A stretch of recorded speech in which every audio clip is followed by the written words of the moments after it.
Hello everyone, Hitesh here.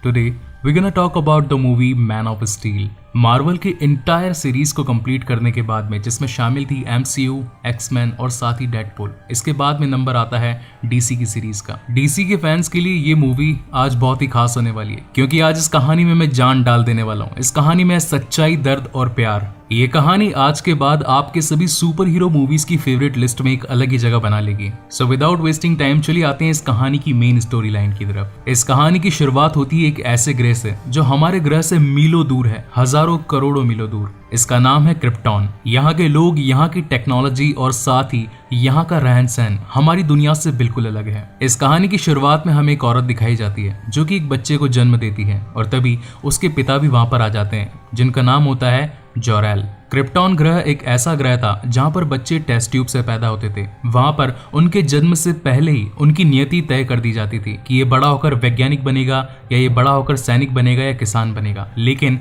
ये पहला बच्चा था जो कि दो इंसानों के मिलन के बाद पैदा हुआ था, और इसका नाम रखा जाता है कार्ल, और इनके वंश का नाम होता है एल, तो इसका नाम बनता है कार्ल एल। क्रिप्टॉन ग्रह अब तबाही की ओर आ चुका था, क्योंकि उसका कोर बिल्कुल नष्ट होता जा रहा था। अब वो समय आ चुका था जब ये ग्रह किसी भी वक्त नष्ट हो सकता था। तभी जोरेल जाकर क्रिप्टॉन के उच्च अधिकारियों से जाकर बात करता है और कहता है कि ये ग्रह अब अपनी अंतिम कगार पर है, मैं चाहता हूं कि आप कोडेक्स मुझे दे दीजिए। तभी वहां पर एक सैनिक आ जाता है जिसका नाम होता है जॉर्ड। कहने को तो जोरेल और जॉर्ड दोनों कभी एक टाइम पर दोस्त हुआ करते थे, उनकी मेंटेलिटी भी सेम थी। वो चाहते थे कि इस क्रिप्टॉन के सभी देशवासियों को बचाया जा सके, यहाँ पर जो लोग जीवन जी रहे हैं किसी भी तरीके से उनका जीवन बचाया जा सके। लेकिन उन दोनों के माइंडसेट अलग अलग थे। जहां पर जोरेल ये सोचता था कि हमें क्रिप्टॉन किसी और जगह पर बसाना चाहिए, और वहीं पर जॉर्ड ये चाहता था कि जिस जगह पर हम क्रिप्टॉन बसाए वहां के सभी लोगों को जान से मार दे, और सिर्फ बचे तो वो लोग हो सिर्फ क्रिप्टोनियन। उच्च अधिकारियों को जब ये बात पता चलती है कि जॉर्ड के इरादे अच्छे नहीं है, तो वो उसे रोकने की कोशिश करते हैं, लेकिन तभी जॉर्ड अपनी बंदूक से उन उच्च अधिकारियों को वहीं पर जान से मार देता है। और तभी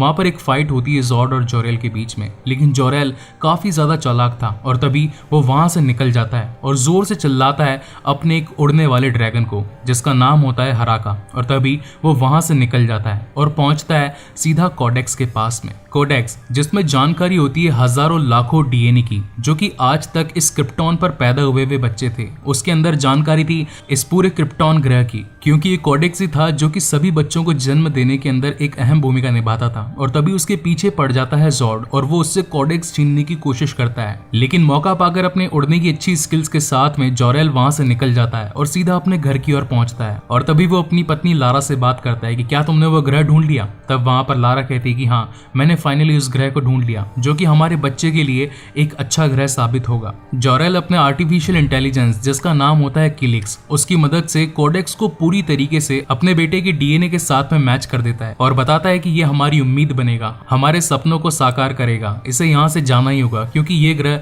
अब अपनी अंतिम कगार पर है। लारा कहती है कि कम से कम मुझे एक बार इसे लास्ट टाइम देखने दे दो, मैं इसके मुंह से निकला पहला शब्द मां नहीं सुन पाऊंगी, कभी भी हम इसे पहली बार चलते हुए नहीं देख पाएंगे। लेकिन तब जोरेल उसे विश्वास दिलाता है कि ये बच्चा एक महान काम के लिए पैदा हुआ है, इसे यहाँ से जाना ही होगा। और फाइनली एक गुड बाय के साथ में लारा उसे एक स्पेसशिप में डाल देती है, और जैसे ही वो उसे लॉन्च करने लगती है तभी वहां पर जॉर्ड पहुंच जाता है। जॉर्ड जोरेल से कोडेक्स की मांग करता है, लेकिन कोडेक्स वो देने के लिए मना कर देता है, और तभी उन दोनों के बीच में एक जंग छिड़ जाती है। दोनों ही आपस में एक दूसरे से लड़ने लगते हैं। वो कहते हैं कि हमारे मंसूबे तो एक हैं, मगर उनके जरिए अलग अलग हैं, और इसी लड़ाई में जॉर्ड जोरेल को मार देता है। और जब तक बाहर वो उस स्पेसशिप तक आता है तब तक वो काफी दूर निकल चुका होता है, इसलिए वो अपने दूसरे स्पेसशिप पर उससे हमला करने के लिए कहता है। लेकिन तभी उन पर एक और दूसरे स्पेसशिप से हमला हो जाता है, जो कि भेजा होता है क्रिप्टॉन के उच्च अधिकारियों ने, और तभी उन्हें सजा सुनाई जाती है कत्लेआम की और साथ ही चोरी की। और उन सभी सैनिकों को भेज दिया जाता है क्रायोजेनिक स्लीप के अंदर एक फैंटम सेल में, जहां पर वो हजारों सालों तक जमे रहेंगे। जॉर्ड इस बात से काफी गुस्सा होता है, वो उच्च अधिकारियों के खिलाफ था, और वो ये कहकर जाता है कि मैं जब वापस आऊंगा मैं तुम सबको मिटा दूंगा, और साथ ही कोडेक्स को लेकर एक नई दुनिया बसाऊंगा। एक और कार्लेल का स्पेसशिप धरती पर आ रहा होता है, और वहीं दूसरी ओर क्रिप्टॉन पूरी तरीके से नष्ट हो रहा होता है। लारा इस अंत को अपनी आंखों से देख रही होती है, मगर वो कुछ भी नहीं कर सकती, और देखते देखते क्रिप्टॉन पूरी तरीके से धूल में बदल जाता है। वहीं पर सीन शिफ्ट होता है इस कहानी की प्रेजेंट टाइम में, जहां हमें दिखाया जाता है क्लार्क केंट, जिसे हम सुपरमैन के नाम से भी जानते हैं। वो एक पानी के जहाज पर मछलियां पकड़ने का काम करता था और तभी रेडियो पर एक खबर आती है कि पास ही के पेट्रोल ऑफशोर पर आग लग गई है और वहां पर कई सारे लेबर्स फंसे हुए हैं। उन सभी को बचाने के लिए उनके पास में कहीं से भी मदद नहीं आ रही होती है और तभी वहां पहुंच जाता है सुपरमैन और उन सभी को बचाने के लिए वहां का दरवाजा तोड़कर वहां पहुंच जाता है। और उसी मूवमेंट पर वहां गवर्नमेंट का एक हेलीकॉप्टर भी पहुंच जाता है। वो एक एक करके सभी को उस हेलीकॉप्टर से ले जाने की कोशिश करते हैं, लेकिन तभी वहां पर एक जलता टावर गिरने लगता है और तभी सुपरमैन अपनी सुपर ह्यूमन स्ट्रेंथ के साथ में उस जलते टावर को वहीं पर रोक देता है। इससे वो हेलीकॉप्टर तो वहां से निकल जाता है, मगर वो ऑफशोर पूरी तरीके से वहां पर तबाह हो जाता है और एक ब्लास्ट के साथ में सुपरमैन पानी में गिर जाता है। जैसे ही वो पानी में गिरता है, उससे अपनी पास्ट की यादें आने लगती है। बचपन में जब सुपरमैन अपनी क्लास में बैठा करता था और जब टीचर उससे कुछ बातें किया करती थी तो वो उससे कुछ भी समझ में नहीं आता था, क्योंकि उसके पास में काफी ज्यादा डीप पावर्स थी। वो सभी के आर पार देख सकता था, साथ ही उसे जोर जोर से सभी की आवाजें आने लगती है। वो सब कुछ सुन सकता था, सब कुछ देख सकता था और साथ ही सब कुछ महसूस कर सकता था। ये बातें उसे पागल करने लगती है और तभी वो भागकर स्कूल के एक स्टोर रूम में छिप जाता है। मगर तब वहां की टीचर उसकी माँ को बुलाती है, जिसका नाम होता है मार्था कैंट। मार्था उसे आकर समझाती है कि बेटा आखिर तुम परेशान किस बात से हो। तब वहां पर क्लार्क कहता है कि ये दुनिया बहुत बड़ी है। तब वहां पर मार्था उसे एक बहुत ही अच्छी बात बताती है कि अपने दायरे को छोटा करो, इस दुनिया को एक टापू जितना बना लो और सिर्फ मेरी आवाज सुनने की कोशिश करो। जब तुम मेरी आवाज पर फोकस करोगे तो सब कुछ बिल्कुल शांत हो जाएगा, तुम्हें सब कुछ नॉर्मल लगने लगेगा। और तभी क्लार्क बाहर आ जाता है और अपनी माँ के गले लग जाता है। कहानी अगेन प्रेजेंट में आती है, जहाँ सुपरमैन उस हादसे के बाद में किसी के कपड़े चुरा कर निकल ही रहा होता है। तभी उसे एक स्कूल बस दिखती है और फिर से उसे अपने बचपन की एक याद आती है कि जब वो अपनी स्कूल बस में बैठा था तब वहां पर पीट नाम का एक लड़का उसे काफी चिढ़ा रहा था, उसे परेशान कर रहा था। लेकिन तब एक लड़की कहती है कि प्लीज इसे परेशान मत करो और थोड़ी ही देर में हम देखते हैं कि बस ड्राइवर का कंट्रोल बिगड़ जाता है और वो एक नदी में जाकर गिर जाता है। पूरी बस पानी में डूब रही होती है और तब सुपरमैन उस पूरी की पूरी बस को उठाकर उस पानी से बाहर निकाल देता है। पहले तो सभी को विश्वास नहीं होता कि आखिर क्लार्क ने ये सब किया कैसे, और वो फिर से पानी में कूद जाता है। तब सभी उसे ढूंढने लगते हैं, लेकिन तब वो पीटर को वापस बचाकर जमीन की सतह पर ले आता है। इस बात से सभी काफी हैरान होते हैं और फाइनली पीट के माता पिता पहुंचते हैं क्लार्क के माता पिता के पास में। क्लार्क के माता पिता का नाम होता है मार्था कैंट और साथ ही जोनाथन कैंट। वो उसे कहते हैं कि आपके बच्चे में काफी असीम ताकतें हैं, मगर आप उसे छिपाना क्यों चाहते हैं। तब उसके पिता कहते हैं कि ये जैसा है ये ठीक है, लगता है कि आपने कोई सपना देखा होगा। क्लार्क बाहर बैठे बैठे ये सारी बातें सुन ही रहा होता है और तभी उसके पिता जोनाथन उसके पास में आते हैं और उसे एक बात कहते हैं कि ये दुनिया अभी तैयार नहीं है। People are afraid what they don't understand. इसका मतलब ये है कि वो डरते हैं जिसे वो समझ नहीं पाते। तुम्हारी शक्तियां बाकी बच्चों से काफी ज्यादा अलग हैं और इसी बात को अगर तुम दुनिया के सामने लेकर आओगे तो दुनिया इस बात को समझ नहीं पाएगी, वो तुम्हें अपना नहीं पाएगी और एक वक्त ऐसा आएगा जब तुम अपने आप को अकेला पाओगे। इसलिए मैं नहीं चाहता कि तुम अपनी शक्तियों का इस्तेमाल बाकी सभी के सामने करो। एक वक्त आएगा जब तुम अपने आप को साबित करोगे और ये दुनिया तुम्हें अपनाने के लिए तैयार होगी। अब क्लार्क कैंट एक होटल में एक वेटर का काम करने लगता है और तभी उस होटल के अंदर कुछ सैनिक आते हैं जो बात करने लगते हैं कि अंटार्कटिका में उन्हें एक स्पेसशिप मिला है जो कि करीब 20,000 साल पुराना है। न जाने कहाँ से आया है और न जाने कब से पड़ा है। हमें उसके बारे में तहकीकात करनी होगी। और इस बात को सुनकर सुपरमैन अपनी एक नई राह पर निकल जाता है। वहीं पर सीन शिफ्ट होता है अंटार्कटिका में, जहां पर एक न्यूज रिपोर्टर जिसका नाम होता है लोइस लेन वहां पर आती है और बताती है कि मैं द प्लेनेट नाम के एक न्यूज चैनल से आई हूं। यहाँ पर कुछ ऐसी गतिविधियां चल रही है जिसके बारे में सरकार और साथ ही आम जनता को पता होना चाहिए, लेकिन वहां के जनरल उसे मना कर देते हैं और कहते हैं कि नहीं, यहाँ पर ऐसी कोई भी गतिविधियां नहीं चल रही है। मगर लेन काफी ज्यादा क्यूरियस थी उस अंटार्कटिका में पाए जाने वाले स्पेसशिप के बारे में और वो रात को निकल जाती है फोटोज क्लिक करने के लिए। और तभी उसकी फोटो में उसे एक शख्स नजर आता है जो कि और कोई नहीं होता, वो होता है क्लार्क कैंट। और वो सोचती है कि आखिर इतनी रात को इतने कम कपड़ों में ये इंसान यहाँ कहाँ घूम रहा है और तभी वो उसका पीछा करना शुरू करती है। वहीं दूसरी तरफ हमें दिखाया जाता है सुपरमैन जो कि अपनी आंखों की लेजर बीम से एक बड़े से बर्फीले पहाड़ को पिघलाकर उसमें आगे जाने लगता है और तभी उसे नजर आता है एक बहुत ही बड़ा स्पेसशिप। वो उसके अंदर जाता है और तभी वहां के एक आर्टिफिशियल इंटेलिजेंस से उसका वास्ता होता है। उसके गले में एक कमांड की पड़ी होती है जो कि उसके पिता ने ही उसके साथ में भेजी थी और जब वो देखता है कि उसका शेप भी बिल्कुल सेम है इस स्पेसशिप के अकॉर्डिंग, तो वो उस कमांड की को उसमें एंटर कर देता है और जैसे ही वो उसे एंटर करता है तो उसे अपने पिता की छवि नजर आती है। तब कार्ल पूछता है कि आखिर आप कौन है और मैं यहाँ पर कैसे आया। तब वहां पर जोरेल बताते हैं कि बेटा मैं ही तुम्हारा असली पिता हूँ। हम सभी क्रिप्टॉन पे रहा करते थे और हमारा क्रिप्टॉन खत्म होने की कगार पे आ चुका था क्योंकि वहाँ का सूरज काफी ज्यादा कमजोर हो चुका था और साथ ही वहाँ का कोर भी बिल्कुल नष्ट हो चुका था। मैं किसी समय पर उस ग्रह का एक वैज्ञानिक हुआ करता था। क्रिप्टॉन ग्रह पर बच्चे कोडेक्स नाम की वस्तु से पैदा हुआ करते थे। उनके जन्म से पहले ही डिसाइड कर लिया जाता था कि कौन क्या बनेगा, मगर वहीं का एक सैनिक जिसका नाम था जॉर्ड, वो इस कोडेक्स को हथियाना चाहता था और एक नई दुनिया बसाना चाहता था जहाँ पर वो उन सभी लोगों को मार देगा जो ऑलरेडी वहाँ पर एग्जिस्ट करते थे, और मैं उसके खिलाफ था। इसी वजह से मैंने कोडेक्स को तुम्हारे डीएनए के साथ में मैच कर दिया और इस कमांड की के साथ में तुम्हें इस धरती पर भेज दिया। तुम्हारा जन्म हुआ है एक महान काम के लिए, तुम हमारी उम्मीद हो, हमारे सपने हो। और तभी वहां पर जोरेल उसे उसका एक कॉस्ट्यूम देते हैं जिस पर बना होता है एस। क्रिप्टॉन ग्रह के हर इंसान के पास में ऐसी एक कॉस्ट्यूम हुआ करती थी जिस पर एस बना होता था और इस एस का मतलब होता था होप, यानी कि उम्मीद। वहीं दूसरी ओर लेन भी उसका पीछा करते करते उस स्पेसशिप में आ जाती है, मगर जैसे ही वो वहां पहुंचती है तो वहां के आर्टिफिशियल इंटेलिजेंस उस पर हमला कर देते हैं और तभी सुपरमैन वहां पर आकर उससे बचा लेता है। और अगले दिन हम देखते हैं कि वो लेन को वहीं आर्टिक में छोड़कर उस स्पेसशिप के साथ में निकल जाता है। लेन के लिए एक मसीहा बनकर वो वहां पर पहुंचा था और तभी से लेन ने सोच लिया था कि वो इस कहानी को अखबार में छापेगी और वो जाकर अपने सीनियर रिपोर्टर से बात करने लगती है और उसे कहती है कि मुझे एक ऐसी न्यूज मिली है जो इस पूरी दुनिया में तहलका मचा देगी, एक ऐसा इंसान जो कि हमारी दुनिया से बिल्कुल अलग है। तब वहां पर उसका रिपोर्टर कहता है कि मैं ये खबर नहीं छापूंगा, अभी ये दुनिया तैयार नहीं है। उन्हें ऐसा लगेगा कि हमारे बीच में एलियंस रह रहे हैं और वो भी इतने सालों से। ये बात हम पर और हमारी टीम पर खतरा पैदा कर सकती है, इसलिए जितना हो सके तुम इस खबर से दूर ही रहो। मगर लेन ये खबर छापना चाहती थी और तभी वो एक दूसरे रिपोर्टर से जाकर बात करती है और कहती है कि मेरे पास में कुछ फैक्ट्स हैं जो मुझे मिले हैं उस आर्टिक में, मैं चाहती हूँ कि तुम इन्हें अपने न्यूज़पेपर में और अपने रेडियो में छाप दो। वहीं दूसरी ओर हमें दिखाया जाता है सुपरमैन, जिसे अब अपनी पहचान मिल चुकी होती है और वो तैयार होता है अब इस दुनिया के लिए। वो कई ऊंची ऊंची छलांगे लगाता है, अपने आप को उड़ाने की कोशिश करता है, मगर उड़ते उड़ते एक बर्फीली पहाड़ी से टकरा कर गिर जाता है और तभी उसे याद आती है अपने पिता की बात, तुम सबसे अलग, तुम सबसे खास हो और तुम्हें कभी भी डरना नहीं है। तुम्हारे सामने कई चुनौतियां आएगी मगर तुम उन सब के लिए तैयार हो, यहाँ का सूरज तुम्हें हमेशा शक्ति देगा। और तभी सुपरमैन एक और उड़ान भरता है और गोली की तरफ पूरे आसमान के बादलों में चीरता हुआ उन्हें वहां से आगे बढ़ जाता है और तब जन्म होता है एक नए सुपरमैन का, Superman man of steel. Scene shift होता है लेन की तरफ जो कि अपने बचाने वाले मसीहा के ऊपर पूरी एक रिपोर्ट लिखना चाहती थी और तभी वो पहुंचती है उसी के घर पर जहां पर उसे मिलती है क्लार्क केंट की माँ यानी कि मार्था केंट। वहीं से लेन उस कब्र पे पहुंचती है जहां पर जोनाथन केंट को दफनाया गया था, लेकिन उसी मोमेंट पर वहां पहुंच जाता है क्लार्क केंट और उसे पूछता है कि आखिर तुम मेरा पीछा करते हुए यहाँ तक क्यों आ गई। तब वहां पर लेन कहती है कि मैं जानती हूँ कि तुम्हारे अंदर काफी असीम शक्तियां हैं और तुम इस दुनिया की भलाई के लिए अपने आप को साबित कर सकते हो, मगर तुम दुनिया को अपनी शक्ल क्यों नहीं दिखाना चाहते, उसके सामने क्यों नहीं आना चाहते।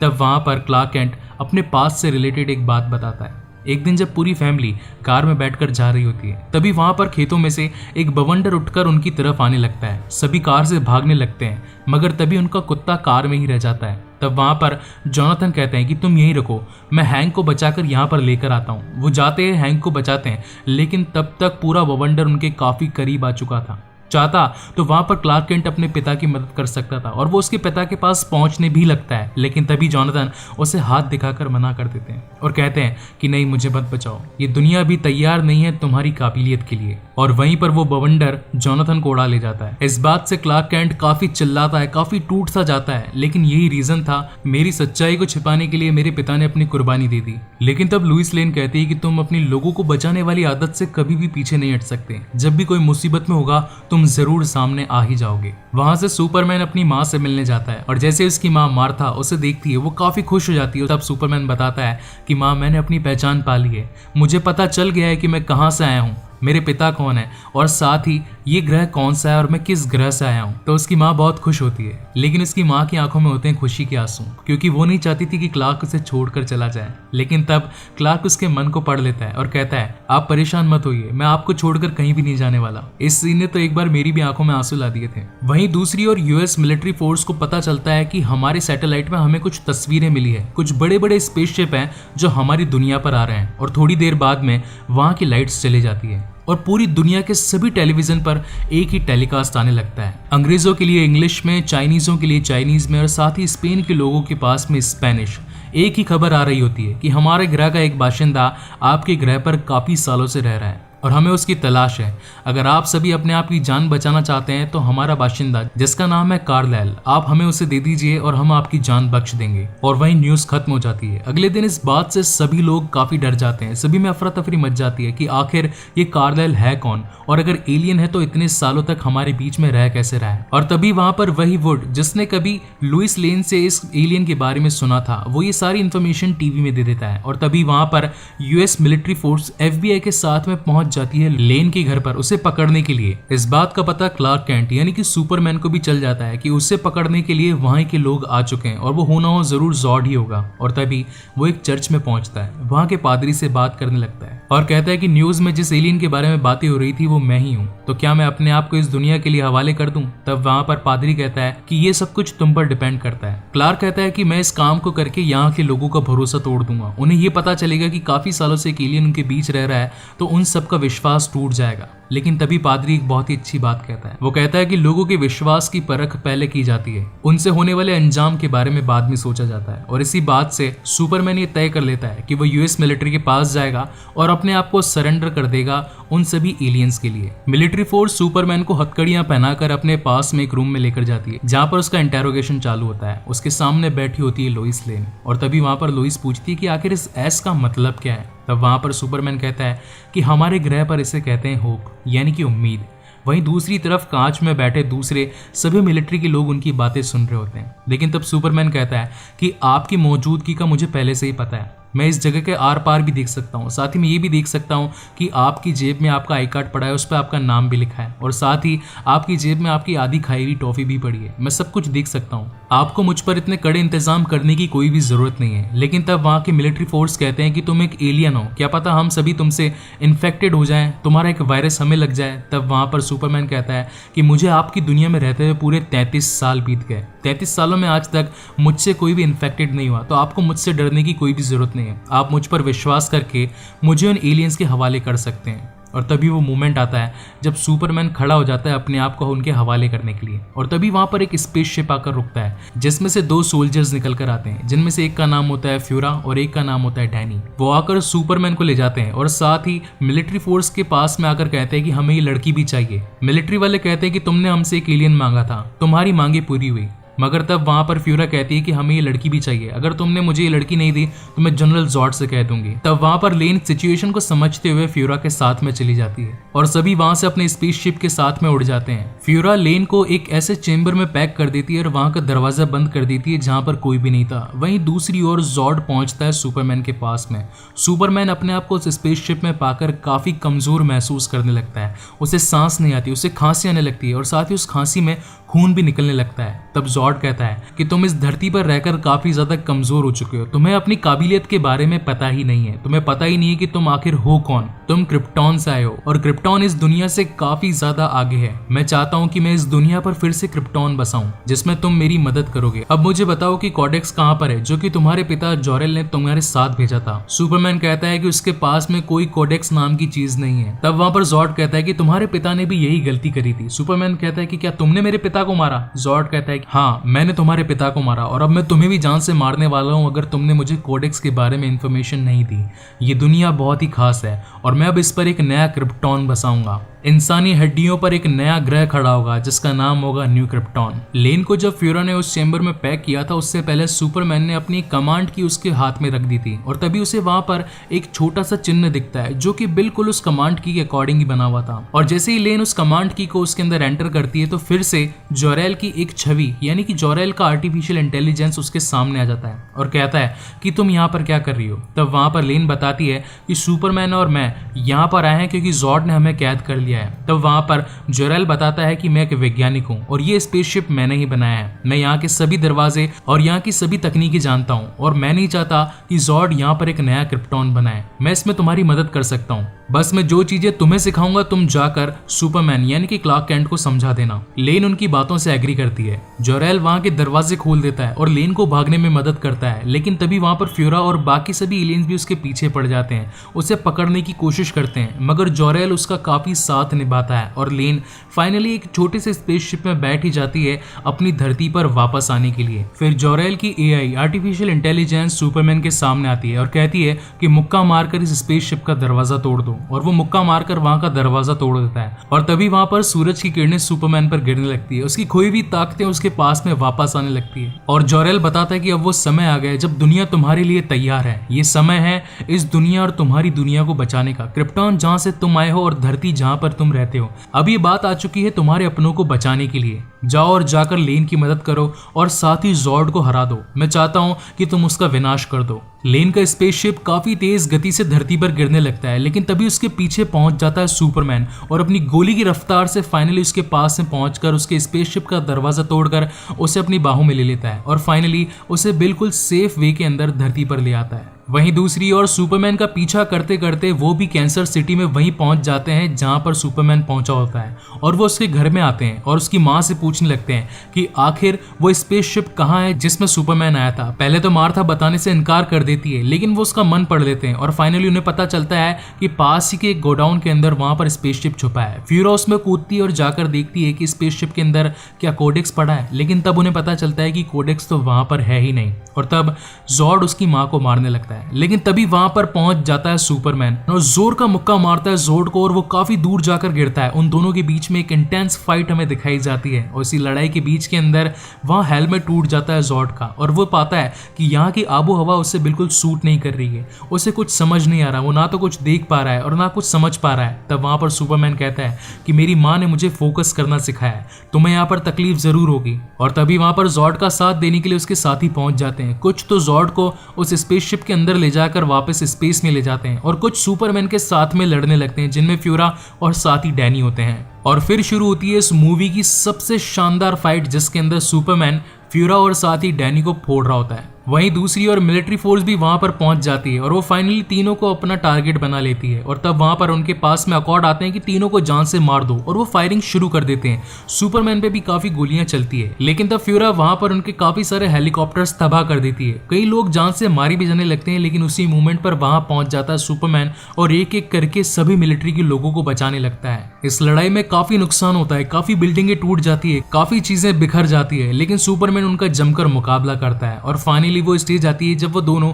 वहां से भाग जाते हैं और तभी वहां पर पूरी मिलिट्री सुपरमैन को देखती है। वो अपनी बंदूकें नीचे कर देती है और तब पता चलता है सुपरमैन को कि अब वो वक्त आ गया है जब उसे अपनी काबिलियत लोगों को दिखाने का मौका मिला। People afraid what they don't understand. वो डरते थे लोग जिसे वो समझ नहीं पाते थे, मगर आज वो समय आ गया था जब लोगों को सुपरमैन की असली ताकत का पता चला और उन्हें समझ में आया कि आखिर ये हमारा दुश्मन नहीं, ये हमारा दोस्त है। वहीं दूसरी ओर जॉर्ड के शिप में जो वैज्ञानिक था वो जॉर्ड को बताता है कि जब मैंने सुपरमैन का खून लिया था तो उसके डीएनए में मुझे पता चला कि पूरा कोडेक्स उसके डीएनए के अंदर मैच कर दिया गया है। अगर हमें कोडेक्स चाहिए तो हमें सुपरमैन को अपने इस स्पेसशिप पर लाना पड़ेगा। तो जॉर्ड पूछता है कि इसके लिए क्या सुपरमैन का जिंदा होना जरूरी है? तब वो साइंटिस्ट कहता है कि नहीं, हम उसकी लाश में से भी वो कोडेक्स निकाल सकते हैं। और फाइनली जॉर्डेक्स अब सुपरमैन को जान से मारने के लिए तैयार होता है। क्रिप्टोनियन धरती पर सांस नहीं ले सकते थे, इसलिए उनके पास में एक ऐसी मशीन थी जो कि धरती की आबो हवा को बिल्कुल क्रिप्टॉन की तरह बना सकती थी। और फाइनली वो दो मशीनें छोड़ देते हैं, एक जो कि यूएस पर आती है और दूसरी जो कि दुनिया के दूसरी छोर यानी कि हिंद महासागर पर जाती है। और दोनों ही मशीनें चालू होकर एक दूसरे पर लेजर बीम छोड़ने लगती है और उनसे पैदा होता है एक ऐसा कंपन जिससे कि पूरा गुरुत्वाकर्षण बल ही खत्म हो जाता है। धरती के गुरुत्वाकर्षण बल में लोहा शामिल था, जिस वजह से सारी बसें उड़ उड़कर जमीन पर गिरने लगती है और तबाह होने लगती है। वहां से सभी लोगों में अफरा तफरी मच जाती है, हर कोई अपनी जान बचाकर भागने लगता है। मगर तभी लेन पहुंच जाती है यूएस मिलिट्री के पास में और बताती है कि मुझे पता है कि इन मशीनों को तबाह कैसे किया जाएगा। मुझे ये सब कुछ बातें सुपरमैन के पिता जोरेल ने बताई। सुपरमैन के पास में उसके गोडाउन में एक स्पेसशिप पड़ा है जिसमें वो क्रिप्टॉन से इस धरती पर आया था। अगर हम उस स्पेसशिप को उनकी मशीन से टकरा दे तो वो उनकी मशीन नष्ट हो सकती है। मगर ये दो मशीनें, आखिर हम इनका सामना कैसे करेंगे? मगर तभी वहां पर पहुंच जाता है सुपरमैन और वो कहता है कि मैं दक्षिणी हिंद महासागर के पास में जाकर एक मशीन को तबाह करता हूं और वहीं दूसरी मशीन के ऊपर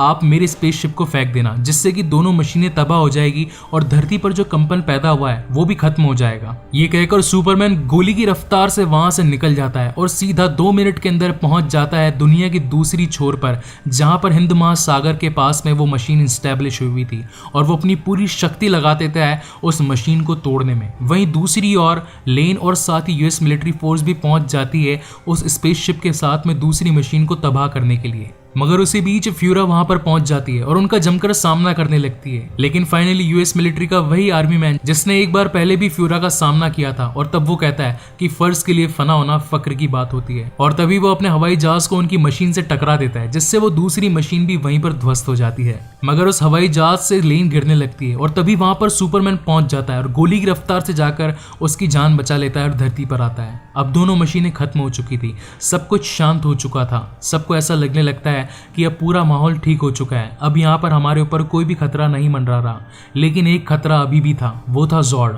और तभी जॉर्ड वहां पर पहुंच जाता है और सुपरमैन से कहता है, मैंने क्रिप्टॉन को बचाने के लिए अपनी पूरी जिंदगी दी है, वहां के लोगों और वहां की जाति को बचाना ही मेरा काम था, लेकिन तुमने यहाँ पर आकर मेरा सारा काम बिगाड़ दिया, मेरे स्पेसशिप को तबाह कर दिया जिसके अंदर कोडेक्स की पूरी इंफॉर्मेशन थी, वो सारा डीएनए जिससे कि पूरा क्रिप्टॉन फिर से बसाया जा सकता था, मगर तुमने वो सब कुछ तबाह कर दिया, अब तुम मेरे हाथ से नहीं बचोगे। और तभी वहां पर सुपरमैन और जॉर्ड के बीच में एक और तगड़ी फाइट हमें दिखाई जाती है। तकरीबन आधे घंटे चलने वाले इस आइकॉनिक फाइट बैटल को एक्सप्लेन करके मैं आपके इस सीन का मजा किरकिरा नहीं करना चाहता, इसलिए मैं चाहता हूं कि ये फाइट सीक्वेंस आप खुद ही देखें। इस फाइट के एंड में जॉर्ड अपना असली रूप दिखाता है और बताता है कि मैं भी वहां का एक सच्चा सैनिक हूं, मैंने अपनी तालीम वहां पर लड़ते हुए बिताई है, तुमने अपनी तालीम कहां ली है? खेतों में। और तभी वहां पर एक बार फिर से उन दोनों के बीच में एक तगड़ा मुकाबला होना शुरू हो जाता है। लेकिन सुपरमैन भी कम नहीं था, वो उसे मारता मारता एक बिल्डिंग के अंदर पहुंचा देता है। सुपरमैन जैसे ही जॉर्ड को खत्म करने लगता है, मगर वो अपनी आंखों से रेस छोड़ देता है। उसकी आंखों की रेस से वहां खड़ी एक फैमिली पर उसका असर होने ही वाला होता है। सुपरमैन उसे रोकने की बहुत कोशिश करता है कि नहीं तो मासूम लोगों की जान नहीं लोगे, लेकिन जॉर्ड उसकी बात नहीं मानता और अपनी लेजर से उन्हें बस मारने ही वाला होता है।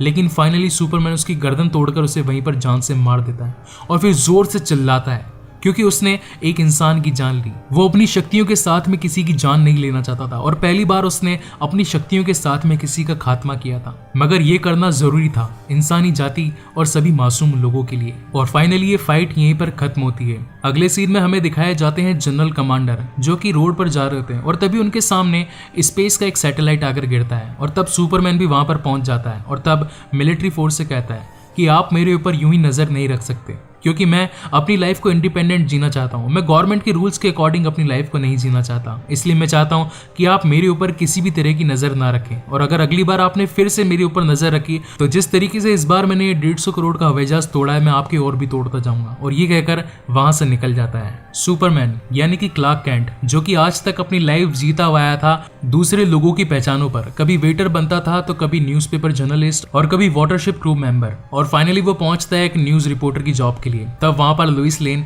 उसका स्वागत करती है और कहती है, Clark Kent welcome to the new planet. और इसी के साथ ये मूवी यहीं पर खत्म होती है। सो गाइज, आपको ये वीडियो कैसा लगा प्लीज मुझे लाइक और कमेंट करके जरूर बताएं। मैं आपके किए गए सभी कमेंट्स को पढ़ता भी हूँ और जितनी कोशिश हो सके उन सभी के रिप्लाई भी करता हूँ। तो प्लीज भर भर के लाइक कीजिए, भर भर के कमेंट कीजिए, और अगर हो सके तो इस वीडियो को अपने दोस्तों और साथ ही फैमिली रिलेटिव्स में शेयर भी कीजिए और साथ ही सब्सक्राइब भी। इसके बाद में मैं डीसी की अगली मूवी यानी कि बैटमैन वर्सेस सुपरमैन जल्दी ही लेकर आऊंगा। So guys, thank you so much for watching this video. मिलते हैं अगले वीडियो में।